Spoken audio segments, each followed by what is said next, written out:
不停，你試過突然間一聲，然後停唔到嘅感覺嗎？呢個微不足道嘅反應，背後隱藏複雜機制同進化秘密。今日，我哋深入探索打嗝真面目。打嗝，主要係因為膈肌突然間唔受控痙攣。橫膈膜抽搐時，聲門迅速關閉，發出聲。關鍵在於迷走神經，佢控制呼吸消化。飲食過快碳酸飲品、情緒壓力，都可能刺激迷走神經，誤觸指令，引發膈肌痙攣。咁點解嚇一跳或飲水有時會 work？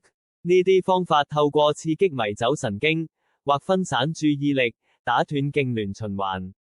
例如，喝冰水刺激喉嚨，憋氣改變二氧化碳濃度。科學家估計打嗝可能係人類祖先由水生動物進化到陸生時遺留嘅反射動作。